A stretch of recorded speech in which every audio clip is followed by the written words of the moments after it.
안녕하세요, 여러분. 태성입니다. 제3챕터 정보 전송 방식 강의 들어가도록 하겠습니다. 오늘 처음 배우실 내용은 정보의 전송 부호인데요. 코드를 얘기하는 거죠. 그래서 BAU, DOT 보도 코드인데, 보도 코드는 5비트로 구성이 돼요. 아울러 5비트니까 2의 5승 32가지의 정보 표현이 가능한 거고, 이 보도 코드는 텔렉스 통신에서 이용이 된다. 알고 가시고, 그 다음 BCD 코드 이미 우리 전자계산기 일반 시간에 배웠죠? BCD 코드는 6비트고 정리한다는 개념으로 가겠습니다. 2의 6승 64개 표현이 가능한 거고, 그래서 존 비트 2개, 그 다음에 디짓 4개, 그래서 총 6비트죠. 아울러 BCD 코드는 문제가 뭐야? 영문 대소문자 구별 못한다라는 거죠.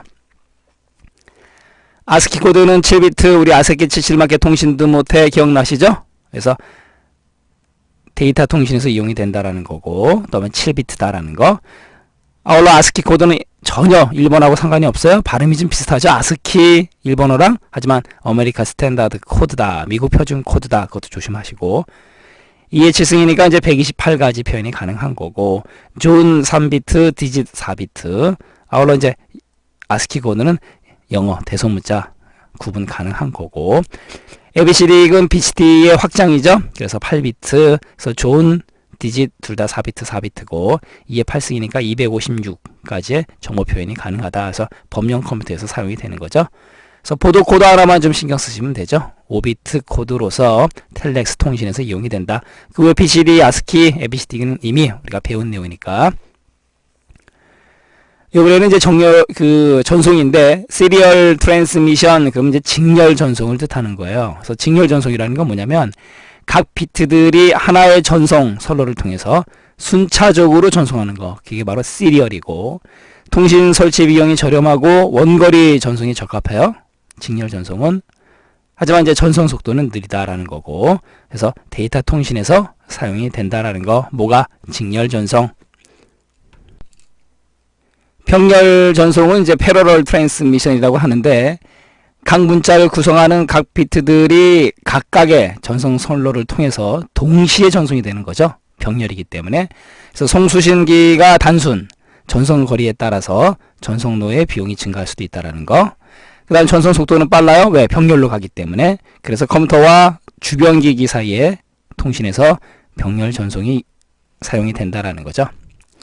요번에는 이제 비동기식인데, 이 asynchronous 그런 무슨 뜻이에요? 동시에 존재하지 않는다라는 뜻이니까 비동기식 트랜스미션, 비동기식 전송인데, 이 비동기식 전송은 한 문자 단위 5비트에서 8비트, 그래서 그 단위로 전송하는 방식이 바로 비동기식이고, 그 다음에 그래서 시작하는 비트, 스타트 비트와 스탑 비트, 그걸 삽입해서 전송한다라는 거죠. 그렇기 때문에 스타트, 스톱 전송 이렇게도 불러요. 뭐를? 비동기식 전송을.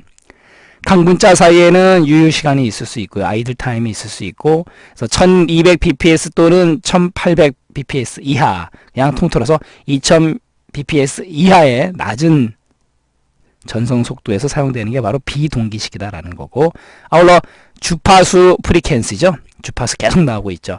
그 다음에 편의, 여기서 편의 S는 Shift예요. SHIFT. 그 다음에 변조는 KEYING, 키잉 이렇게 발음하는데, 주파수 편의 변조 FSK에서 바로 비동기식 전송을 사용해요.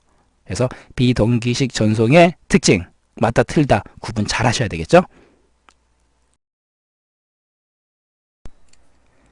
동기식 전송 같은 경우는 이제 여러 문자를 블록 단위로 전송하는 방식이다라는 거고요. 많은 양의 데이터를 전송하기 때문에 뭐예요? 버퍼 장치가 필요하다. BUFFER.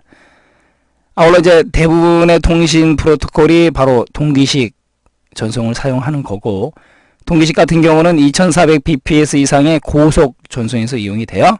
그래서 비동기는 저속, 동기는 고속 차이점 좀 잘 알고 가시고, 그 다음에 동기식 전송 같은 경우는 위상 편의 변조에서 사용이 된다. 여기서 얘기하는 P라는 거는 페이즈, 발음이 좀 어렵죠? 요거예요. 위상이라는 개념인데, 그래서 S는 마찬가지로 Shift, 그 다음에 키잉, 그래서 위상, 페이즈, 편의 변조, 동기식 알고 가시고, 그 다음에 문자 동기 방식이 있고 비트 동기 방식이 있는데, 문자 동기 방식이라는 건 말 그대로 문자를 이용해서 동기화하는 거고, 그래서 제어 문자가 사용이 돼요. 데이터 블록의 시작과 끝에. 그 다음 비트 동기 방식은 비트를 사용하는 거죠. 특수 비트. 그래서 플래그라든가 특수 비트를 갖다가 전송해서 동기를 맞춘다라는 개념. 이게 바로 동기식 전송 알고 가시고요. 그래서 비동기, 동기, 직렬, 평렬 구분 잘 하셔야 돼요.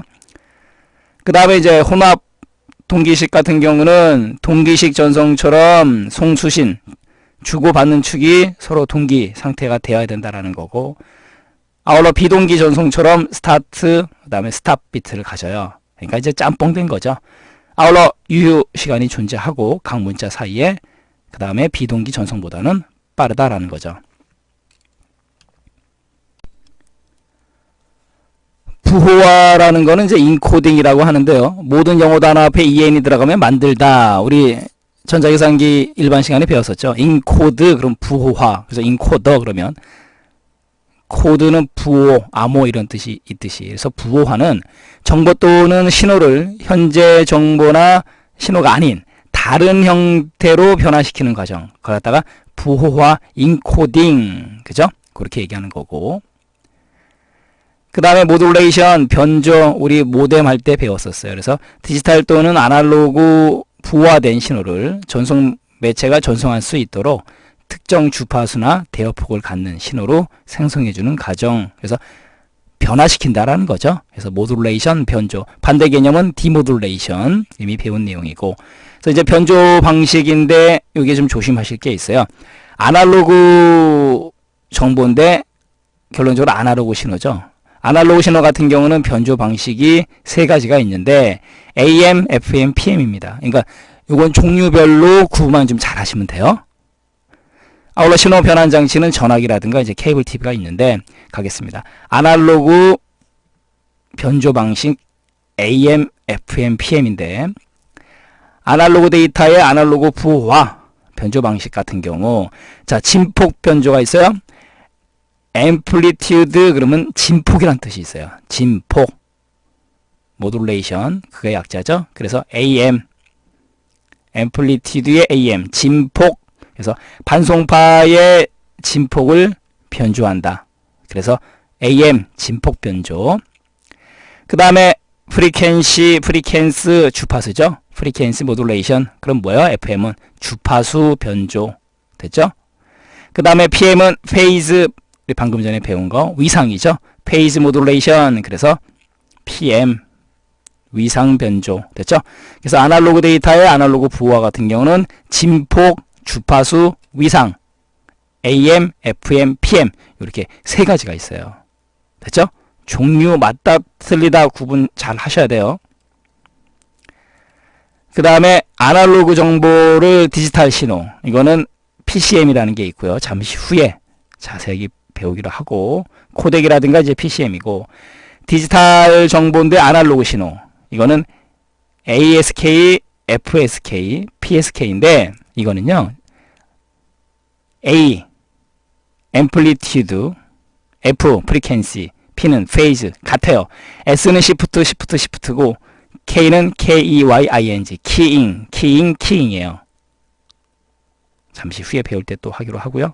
그 다음에 디지털 정보의 디지털 신호 같은 경우는 단류, 복류, 그 다음에 RZ, NRZ, 그 다음에 단극, 양극 이렇게 있어요. 그 다음에 DSU, 디지털 서비스 유닛, 이거는 디지털 신호에서 사용이 되는 신호 변환 장치죠. 아울러 모뎀이라는 건 우리 모듈레이션, 디모듈레이션. 그래서 디지털, 아날로그, 디지털 왔다 갔다 하는 거죠. 변복조 장치. 그래서 아날로그 데이터의 아날로그 부호화, AM, FM, PM. 됐죠? 앰플리튜드, 진폭, 프리퀀스, 주파수, 그다음에 페이즈, 위상. 그렇게 알아두시면 돼요.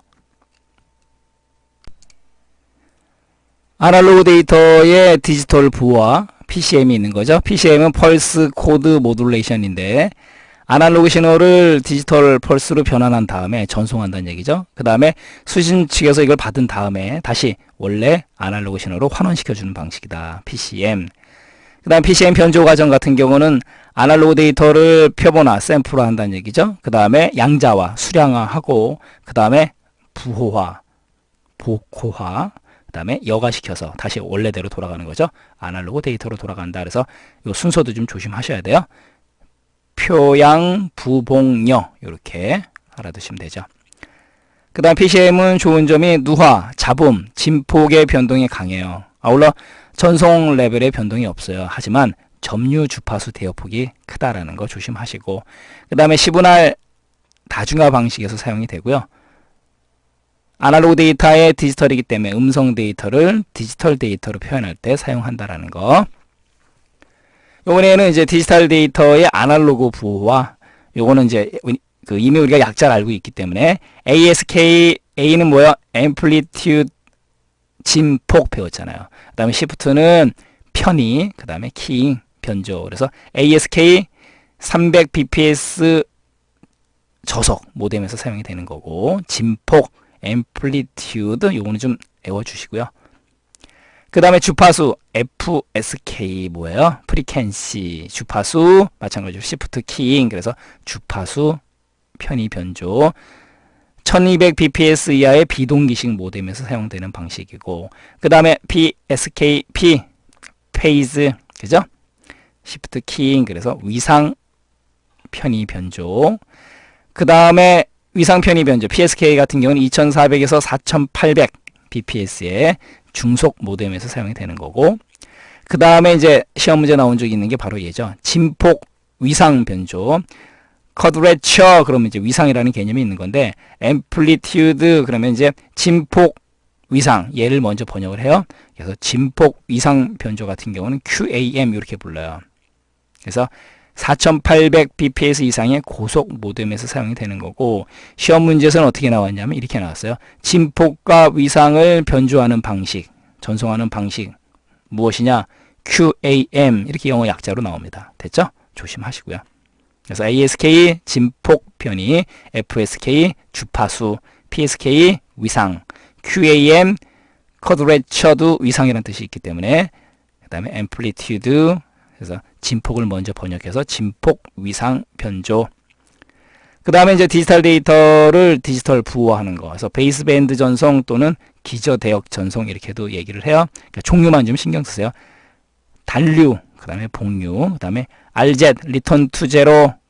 그래서 0을 일정 시간 동안 유지한다. 그래서 리턴 투 제로고, 넌 리턴 투 제로는 0을 유지하지 않는다라는 거죠. 그 다음에 단극성, 양극성 이렇게 나눠져요. 그래서 디지털 데이터의 디지털 부호와 종류만 좀 맞다틀다 구분 잘 하시고요. 됐죠? 전송되는 데이터에 대한 에러를 갖다가 제어한다는 의미는 뭐냐면요. 정보를 전송하는 도중에 회선이 끊어지거나 단절되거나 노이즈, 잡음이 생길 수도 있는 거죠. 그 다음에 신호가 약해지는 거고, 또 혼선, 이런 어떤 여러 가지 원인들에 의해서 보내는 측에서 보낸 정보하고 받는 측에서 받는 그 정보가, 수신된 정보가 동일하지 않는 경우가 발생할 수 있는 거죠. 그래서 그런 에러를 검출을 해요. 찾아낸 다음에 정정하는 이런 작업들을 갖다가 전송 에러 제어 방식 이렇게 얘기한다는 얘기죠.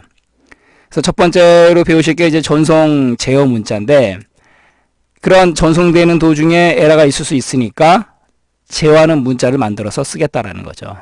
그래서 첫 번째로 XTX라는 건 뭐냐면 Start of Text의 약자예요. 그래서 Start의 S, 그 다음에 텍스트의 T하고 X를 따서 XTX인데, 얘는 뭐냐면 텍스트의 시작이죠. 영어 단어 의미 그대로. 그래서 본문의 게시다. 아울러 본문의 게시라는 의미는 뭘 뜻하는 거냐면 정보 메시지, 헤더의 종류를 뜻한다라는 거. 그래서 본문의 게시 이걸로 알고 계시면 되는 거고, 그 다음에 SOH는 Start of Heading, 헤딩의 시작이다라는 거죠. 그래서 정보 메시지 헤더의 첫 번째 문자로 사용되는 거고, 그 다음에 Inquiry 그러면 물어본다, 조사한다 이런 사전적인 의미가 있어요. Inquiry 그거의 약자 ENQ. 그래서 상대국에게 데이터 링크의 설정 및 응답을 요구한다라는 거. 그 다음에 acknowledge 뭐예요? 인정한다라는 뜻이죠. 그래서 acknowledge의 약자 ACK를 딴 거예요. 그래서 acknowledge는 사전적인 의미가 뭐 소포라든가 우편을 받았을 때 받았다고 인정해 주는 거, 그게 바로 acknowledge예요. 그래서 수신한 정보 메시지에 대한 긍정 응답 받았어 라고 얘기해 주는 거, HK 됐죠? 그 다음에 네거티브 반대 개념이죠. 네거티브 acknowledge는 뭐냐면 NAK 못 받았어 그거죠. 그래서 수신한 정보 메시지에 대한 부정 응답 NAK NAK 그죠? 긍정 응답 EK 이렇게 acknowledge HK, 그 다음에 네거티브 acknowledge NAK, 그 다음에 end of text 뭐 ETX 어렵지 않죠. 본문의 종료, 텍스트의 끝이다라는 거고. 그 다음에 EOT 뭐예요? end of transmission, transmission 전송 아니겠습니까? 그래서 전송의 끝이다라는 거 EOT. 그 다음에 DLE 데이터 링크 escape 뭐예요? 뒤따르는 연속된 몇 개 글자들의 의미를 변환할 때 사용하는 거고, 그 다음에 데이터 전송 제어 기능을 제공할 때 사용한다. 그래서 데이터 전송 제어 기능 제공 이렇게 알아두시면 되는 거고, 그 다음에 SYN synchronous 동기화 그 개념이죠. 아이들이라는 건 게으른 이런 뜻이기 때문에, 그래서 문자를 전송하지 않은 상태에서 동기를 취하거나 동기를 유지하기 위해서 사용하는 거 SYN. 그 다음에 ETB 뭐예요? End of Transmission Block. 그래서 전송 블록의 end 끝을 뜻한다, 종료를 뜻한다라는 거. 그래서 전송 에러 제어 방식에서 전송 제어 문자는 맞다 틀리다만 여러분들이 구분할 수 있으면 되고요. 영어 단어 의미 그대로 생각하시면 돼요. 페리티 검사는 두 가지가 있는데, 홀수, 우리가 홀수를 다른 말로 기수라고 그러죠. 아울러 ODD, 홀짝홀, 우리 전자계산기 일반 할 때 나왔던 부분이기 때문에 페리티 검사는 홀수 페리티 검사가 있고, 그 다음에 짝수, 다른 말로 우수, 짝짝짝짝 기억나시죠? 이분 페리티 검사 이렇게 두 가지가 있습니다. 갈까요? 일단 하는 방법 먼저. 지금 이진수 0110101에 대해서 홀수 페리티 검사를 해요. 그러면 지금 0110101에서 홀수의 개수가 몇 개입니까? 홀짝이죠. 그랬을 때 이 부분이 페리티 비트 이 부분이 1이 와야 돼요. 왜? 지금 홀짝이죠? 그러니까 홀수 페리티 검사를 하는 데 있어서 주어진 데이터가, 전송된 데이터의 1의 개수가 짝수예요. 그러면 1이 와야 된다는 거죠. 홀수를 맞춰줘야 되니까. 그래서 수신된 문자에 대한 1의 개수가 홀수 개인가를 검사한다. 그게 바로 홀수 페리티 검사고, 그 다음에 여기 같은 경우는 짝수 0110101이 요거는 이제 짝수로 갑니다. 0110101에 대한 짝수 페리티 검사 비트인데, 바로 이제 여기가 페리티 비트 검사가 되는 거예요. 그럼 0110101 짝수의 홀수예요. 홀짝이죠. 짝이 되니까 여기는 0이 온다라는 거죠. 왜? 짝수 딱 맞아 떨어졌으니까. 1이 오면은 홀수가 되니까 문제가 되는 거죠. 짝수 페리티 검사에서. 됐죠? 가겠습니다. 한 블록의 데이터 끝에 페리티 비트를 추가하는 에라 검출 방식이다라는 거고, 그래서 오류 검출만 가능하고 정정은 당연히 안 되죠. 조심하시고. 그래서 또 조심하시기에 짝수계의 에라 검출은 불가능하다. 그래서 비동기 전송 방식에서 주로 사용이 된다. 뭐가? 페리티 검사. 됐죠? 그래서 바로 이 부분, 수신된 정보에서 1의 개수가 4개이므로 방금 전에 보았듯이 4개이므로 페리티 비트가 1이 되어야 전체 비트에서 1의 개수가 홀수가 된다라는 거 방금 전에 했던 부분이고요. 그 다음 얘도 마찬가지 아니겠습니까? 수신된 정보에서 1의 개수가 4개이므로 짝수가 된 거죠. 그러니까 페리티 비트 이 부분이 0이 되어야 전체 비트에서 1의 개수가 짝수계가 된다라는 거. 별거 없죠? 그래서 홀수, 짝수, 그 다음에 기수, 우수.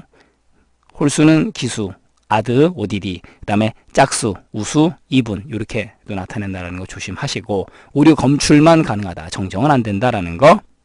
그 다음에 데이터 블록 끝에 한 비트를 추가한다. 그게 바로 페리트 비트다라는 거. 이렇게 알고 가시면 되죠.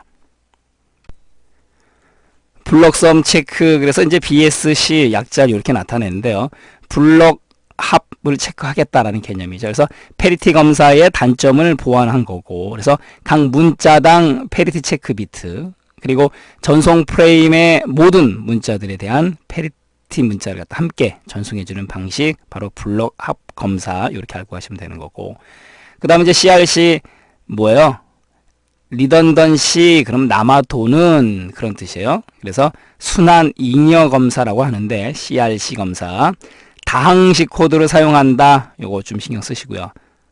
CRC 방식은 다항식 코드를 사용하는 검사 방법이고 그 다음에 이제 FCS라는 프레임 체크 시퀀스라는 검사용 코드를 줘요. 블록마다 그걸 같이 전송하는 방식이다. 그래서 CRC 순환 잉여 검사는 다항식 코드를 사용한다. 머릿속에 넣어두시고 그 다음에 FCS 프레임 체크 시퀀스를 갖다 같이 전송을 해요.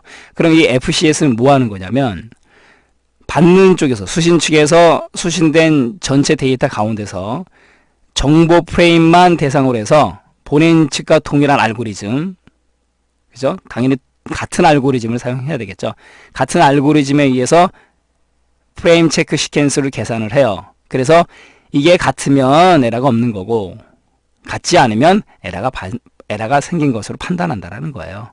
그래서 순환 잉여 검사, CRC, 다항식 코드, 그다음에 검사용 코드 블록마다 부가해서 준다라는 거. FCS 프레임 체크 시퀀스 같으면 에러가 아니고 다르면 에러다라는 거. 아울러 이제 데이터를 연속해서 전송하는 경우에 집단 에러를 검출하기 위해서 사용한다. 조심하시고. 그래서 동기식 전송에서 주로 사용한다라는 거. 그래서 신뢰성이 가장 우수하다라는 거. 뭐가? 순환 잉여 검사 CRC. 에러 복구 기법, 그 다음에 전송 에러 가겠습니다.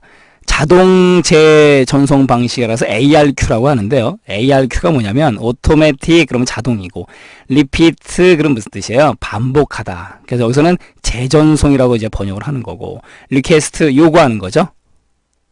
그래서 ARQ automatic의 A, repeat의 R, 그 다음에 request의 Q, ARQ 자동적으로 재전송하는 방식인데 가겠습니다. 에러가 검출됐어요. 그러면 송신 측에게 보낸 측한테 에러가 발생한 데이터 블록을 다시 전송해 주도록 요청, 리퀘스트 함으로써 에러를 정정하는 방식이다라는 거죠. 그래서 종류가 Stop and Wait ARQ가 있어요. 정지 대기 ARQ라고 부르는데 얘는 뭐냐면 송신 측은 한 블록을 전송한 다음에 송신 측에서 한 블록을 줘요. 이제 그 다음에 수신 측에서 받았을 거 아니겠습니까? 그러면 수신 측에서 역 채널을 통해서 거꾸로 HK acknowledge 잘 받았다 또는 NAK 뭐예요? 네가티브 acknowledge 못 받았다 잘못됐다 신호를 갖다가 송신 측에 보낼 때까지 기다려요. 이해하셨죠? 송신 측에서 블록을 전송해요. 줬어요. 그럼 수신 측에서 역 채널을 통해서 HK나 NAK 신호를 갖다가 송신 측에 보내올 때까지 기다리는 거예요. 그래서 HK가 왔어요. 뭐예요? acknowledge 정상 수신 또는 긍정적인 응답. 맞아, 잘 왔다. 그죠? 그 신호를 받으면 다음 블록을 갖다가 주는 거고 NAK 에러 발생 부정적인 응답 기억나시죠? 이걸 받으면 이전에 송신했던 블록을 갖다가 재전송. 그래서 stop and wait 정지 대기 ARQ 이해하셨죠? 그래서 HK나 NAK 신호를 기다렸다가 에크 왔다. 그럼 그 다음 거 보내주면 되는 거고 NAK 나크가 왔다. 그럼 이전 거 다시 보내주면 되는 거죠. 그 다음에 연속적인 ARQ인데 go back and ARQ가 있어요. 이건 뭐냐면 go back 돌아간다는 얘기죠. 에러가 발생한 블록 이후에 모든 블록을 재전송해주는 방식 go back and ARQ고 그 다음에 선택적인 ARQ, 셀렉티브 뭐예요? 오류가 발생한 블록만 재전송해주는 방식. 그게 바로 이제 셀렉티브 ARQ고. 그 다음에 이제 어댑티브 ARQ, 적응적. 그래서 블록의 길이를 채널의 상태에 따라 동쪽으로 변경하는 방식이고 가장 이상적이지만 컨트롤 서킷, 제어 헤러가 복잡하기 때문에 거의 사용되지 않는다. 이것도 좀 알고 가시고요. 됐죠? ARQ 방식, Stop and Wait ARQ, 그 다음에 에크나 NAK를 기다리는 거고 Go Back and 에러가 발생한 블록 이후 모든 블록을 갖다가 재전송하는 거, 그 다음에 선택 오류가 발생한 블록만, 그 다음에 적응적. 그 다음에 이제 해밍 코드인데 이것도 시험 문제 잘 나와요. 해밍 코드는요, 왜 시험 문제 잘 나오냐면 단일 비트 에라 검출 그리고 교정이 가능합니다. 이거요. 에라 검출 및 교정이 가능한 코드 땡큐 해밍 코드 됐죠? 시험 문제 잘 나오니까 조심하시고, 에라 검출과 수정을 동시에 수행할 수 있다 조심하시고, 좀 디테일하게 나오면 이제 이 부분까지 나오는 거죠. 총 7개의 비트 중에서 정보 비트 3567, 그 다음에 페리티 비트 124비트예요. 좀 디테일하게 나오면 여기까지도 손을 대는 거고, 아울러 전진 에러 수정 FEC에서 포워드 그러면 전진 앞에 이런 뜻이 있죠. 그래서 에러를 갖다 커렉션 전진 에러 수정 방식 코드이기도 하다라는 거 말장난 좀 조심하시고요. 그래서 에러 복구 기법에는 자동 재전송 방식, 그래서 ARQ가 있는 거고, 그 다음에 해밍 코드, 교정까지 가능한 해밍 코드가 있다라는 거죠. 마지막으로 배우실 내용은 이제 전송 에러인데 잡음이 있죠. 잡음이라는 건 뭐냐면 전송로상에서 그죠? 전송 신호에 유입되는 불필요한 그런 신호, 노이즈, 잡음, 말 그대로 잡소리죠. 잡소리, 잡음이 들어간다라는 건데, 백색 잡음이라는 게 있어요. 화이트 노이즈. 이건 뭐냐면 분자나 원자의 열 운동에 의해서 생기는 거예요. 그래서 열 잡음 또는 가우스 잡음 이렇게도 불러요. 백색 잡음. 그 다음에 충격성, 이거는 충격에 의해서, 그래서 모든 주파수에 걸쳐서 존재한다. 아울러 제거될 수 없는 잡음이다라는 거. 그래서 전송 시스템에서 순간적으로 일어나는 높은 진폭의 잡음, 그래서 돌발적인 잡음 이렇게도 불러요. 그래서 충격성 잡음이기 때문에 기계적인 충격, 번개와 같은 외부의 전자기적인 충격, 그 다음에 통신 시스템의 결함이라든가 선로의 파괴, 손상에 의해서 발생하는 게 바로 충격성 잡음이고, 디지털 데이터를 전송하는 경우에 오류 발생의 중대한 원인이 바로 충격성 잡음이다라는 거 조심하시고요. 이번에는 이제 누화 잡음인데 혼선이죠. 우리 크로스토크 그럼 뭐예요? 말하는 게 크로스 되는 거죠. 그래서 혼선, 우리 전화의 혼선 생각하시면 돼요. 선로가 인접해 있을 때 상호 간섭을 일으켜요. 그때 발생하는 게 바로 누화, 크로스톡 노이즈다라는 거고, 위상 지터, 위상 페이즈, 위상이 변하는 거죠. 그래서 재생 펄스가 여러 가지 원인으로 인해서 올바른 그 시간적인 위치에서, 그러니까 위상이 벗어나서 신호 이상이 연속적으로 변하는 현상을 바로 위상 지터 잡음이라고 불러요.